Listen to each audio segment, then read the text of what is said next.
नमस्कार दोस्तों, आप देख रहे हैं लबासना तक। हम इस समय हैं यूपीएससी भवन के पास। आज यूपीएससी का पहला दिन है और यूपीएससी का इंटरव्यू एक मैम आके इंटरव्यू दे चुकी हैं। देखते हैं कैसा रहा। मैम, आपका इंटरव्यू कैसा रहा ओवरऑल? ठीक था, अभी कुछ कहा नहीं जा सकता है, वो तो मार्क्स के ऊपर डिपेंड करेगा। आपका नाम और आपका अटेम्प्ट जानना चाहेंगे? नम्रता अग्रवाल, और ये मेरा 4th अटैम्प्ट था और सेकंड इंटरव्यू। मैम, आपका जब इंटरव्यू स्टार्ट हुआ तो ओवरऑल इंटरव्यू आपका डेप्थ बेस्ड था या फिर कैसा था? मोस्टली डेव बेस्ड, कुछ क्वेश्चन करंट अफेयर्स से related, then mostly DAF based and graduation subjects उनके ऊपर ही था।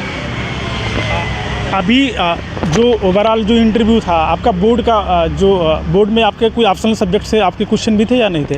किस चीज़ से रिलेटेड? ऑप्शनल सब्जेक्ट से भी। ऑप्शनल, ग्रेजुएशन और सर्विस सब मेरा एक ही है, तो वो उसी से रिलेटेड था, commerce and accountancy. UPSC prelim 2025 आ रहा है, उसके लिए आपकी रणनीति क्या थी, थोड़ा उसके बारे में बताइए और कैसे तैयारी कर सकते हैं? मेन स्टैंडर्ड बुक्स के बेसिक निपटा लीजिए, पहले उसको ख़त्म कर लीजिए, देन कोई भी एक टेस्ट सीरीज़ लेके और प्रीवियस ईयर को एनालिसिस करते हुए उन पे फोकस करिए, इजीली हो जाता है। सीसेट के लिए जो विशेष तौर से काफ़ी चैलेंजिंग होता है, उसके लिए क्या करना चाहिए? सीसेट के लिए आई बिलीव आपको प्रीवियस ईयर क्वेश्चंस पे ध्यान देना चाहिए, और बेसिक मैथ्स, बेसिक इंग्लिश अगर वो आपकी स्ट्रॉन्ग है तो सीसेट इजीली क्लियर हो जाता है। मेंस के लिए क्या आपने कोई कोचिंग से ली थी या खुद से तैयारी करी थी, उसके बारे में थोड़ा बताइए मैम। मेंस के लिए मोस्टली मैंने खुद से प्रिपरेशन किया था, टेस्ट सीरीज़ वगैरह ज्वाइन कर लेती थी, उनकी टेस्ट सीरीज़ लिख के उससे हेल्प हो जाती थी प्रैक्टिस के लिए। आपने पीटी के लिए कितना मॉक लगाया था और मेंस के लिए कितना लगा? पीटी मेरा फर्स्ट डे पे था तो मेरे को ज़्यादा टाइम नहीं मिला, तो मैं मॉक नहीं लगा पाई थी। मेंस के लिए मैंने टेस्ट सीरीज़ लगाई थी, उसमें हर सब्जेक्ट के 2-2, 3-3, 4-4 टेस्ट मैंने दिए थे। मेंस में आपने कोई किसी कोचिंग की मदद ली थी या खुद से तैयारी करी थी आपने? मेंस में मैंने टेस्ट सीरीज़ में हेल्प ली थी। टेस्ट सीरीज़ से आपको आइडिया लग जाता है आप कहाँ स्टैंड कर रहे हो, कहाँ इम्प्रूव कर रहे हो, मेंटर आपको बता देता है। वही इंटरव्यू आपने इंटरव्यू के लिए कैसे तैयारी करी थी? आप मॉक कैसे करी थी इंटरव्यू के लिए? मॉक में दे नहीं पाई थी, टाइम नहीं था क्योंकि फर्स्ट डे पे था, but DAF based questions prepare करके ही मैंने तैयारी किया। अभी जो लोग तैयारी कर रहे हैं उनके लिए, जो अभी नए स्टूडेंट हैं, उनसे क्या कहना चाहती हैं? बस बी कॉन्फिडेंट, अच्छे से प्रिपेयर करिए, इजीली हो जाएगा, बेसिक को स्ट्रॉन्ग रखिए। एनसीईआरटी का आपकी पूरी तैयारी में कितना रोल है? एनसीईआरटी मुझे पर्सनली ज़्यादा पढ़ना पसंद नहीं है, but I believe NCERT is a better option क्योंकि वो इजी है, पढ़ने में इजी है, क्रिस्प है, टाइम कम लेती है।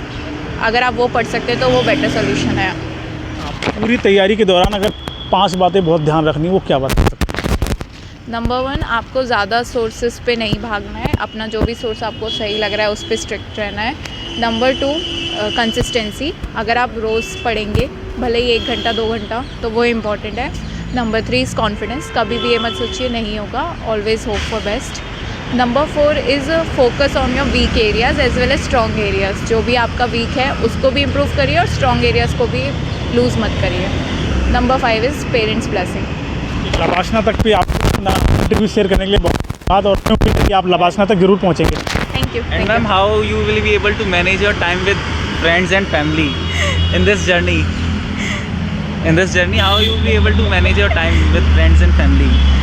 Time with friends and family is very important because they motivate you, और जब आपको स्ट्रेस होने लगता है, डिप्रेशन होने लगता है, तो वो आपको बाहर निकालता है, आपकी हेल्प करता है, तो इसलिए वो भी इक्वली इम्पॉर्टेंट है पढ़ाई के साथ। Okay, thank you. Thank you. अरे कार्ड देंगे भैया। अरे समय बहुत कम बचा हुआ है, क्या?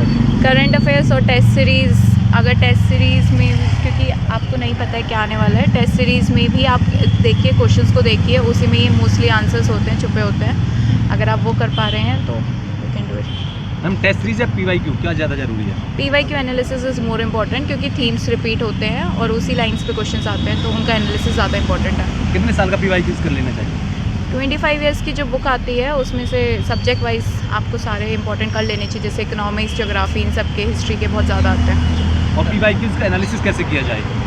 पीवाईक्यूज एनालिसिस में आप उसमें मेन थीम पकड़ लीजिए, जैसे अगर चंद्रगुप्त के बारे में पूछ रहा है तो वो हर साल पूछता है, उससे रिलेटेड दूसरी चीज़ें पूछेगा, जैसे अर्थशास्त्र के बारे में पूछे हैं। मेन थीम्स पकड़ लीजिए और उन्हीं को ही अच्छे से कर लीजिए, जैसे बुद्धिज्म है। न्यूज़पेपर का क्या योगदान है इसमें? न्यूज़पेपर डेली पढ़ना चाहिए या फिर कैसे, या फिर करंट अफेयर जो आता है एक मंथली, वो पढ़ना चाहिए? मैं मेरे को पर्सनली मंथली करंट अफेयर्स पढ़ना ज़्यादा इजी लगता है, तो वो मैं प्रेफर करती हूँ। बट न्यूज़पेपर पढ़ना एक खुद के लिए भी एक अच्छी हैबिट होती है, तो वो प्रेफर करना चाहिए।